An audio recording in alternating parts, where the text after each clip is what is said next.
Recep Tayyip Erdogan एक बार फिर से तुर्की के राष्ट्रपति पद के लिए चुने गए हैं, यानी तीसरे दशक में भी एर्दोआन ही सत्ता संभालेंगे।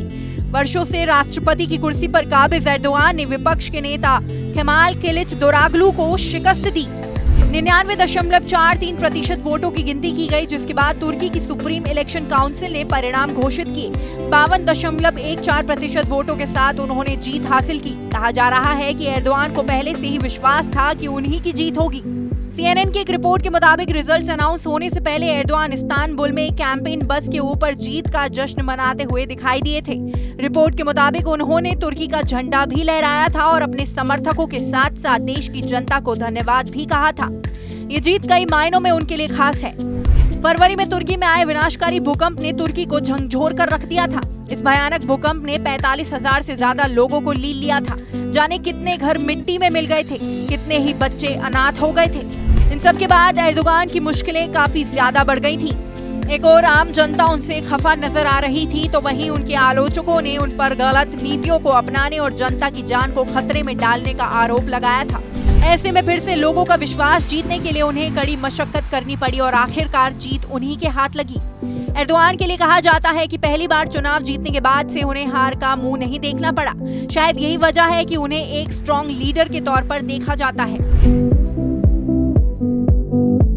एक मामूली इंसान से वे कैसे राजनीति की दुनिया की बड़ी शख्सियत बन गए, ये पता करने के लिए उनसे जुड़ी कुछ और बातों को जानना होगा।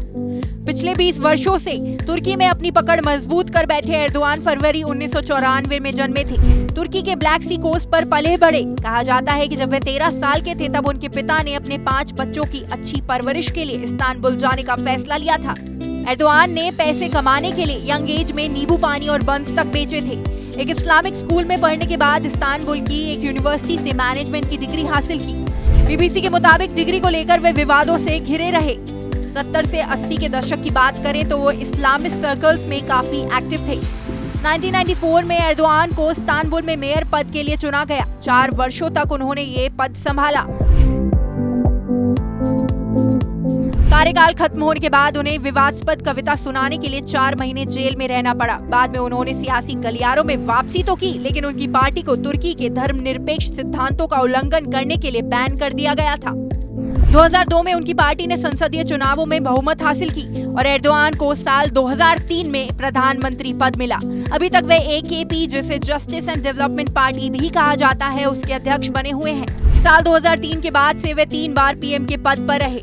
इस दौरान उनके काम की जमकर तारीफ हुई। कहा जाता है कि उन्होंने लाखों लोगों को गरीबी की मार से बचाया। हालांकि इस बीच उनको आलोचनाओं का सामना भी करना पड़ा।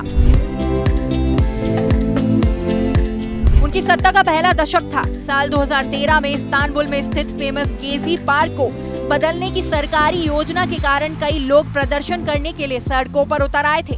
साल 2020 में इस्तांबुल के ऐतिहासिक हागिया सोफिया को एक मस्जिद में बदलने वाले विवाद में भी उनका नाम आया। एर्दोआन ने पुलिस, सेना और न्यायपालिका आदि में काम करने वाली महिलाओं के लिए हिजाब से जुड़े प्रतिबंध को भी हटा दिया था। इससे पहले महिलाओं का हिजाब पहनना जरूरी था। हालांकि महिलाओं को लेकर उनकी विचारधारा हमेशा से विवादास्पद रही है। इसके अलावा उन पर इस्लामिक विचारधारा को थोपने का आरोप भी लगता रहा है। हालांकि एर्दोआन हमेशा से इन आरोपों को खारिज करते आए हैं। साल 2014 में एर्दोआन प्रधानमंत्री पद के लिए चुनाव नहीं लड़ सकते थे। इसके पीछे की वजह ये थी कि बतौर PM उनके 3 कार्यकाल पूरे हो चुके थे। इसके बाद से ही वे राष्ट्रपति पद के लिए चुनाव लड़ते आ रहे हैं और साल 2023 में एक बार फिर से वो तुर्की के राष्ट्रपति बन गए हैं। BBC के मुताबिक एर्दोआन को पुतिन का करीबी भी माना जाता है। रिपोर्ट्स के अनुसार तुर्की के पहले परमाणु रिएक्टर के निर्माण के लिए उन्होंने रूस को ही चुना था। इस टॉपिक पर आपका क्या कहना है, हमें कमेंट सेक्शन में बताएं। साथ ही इस वीडियो को लाइक और शेयर करना ना भूलें।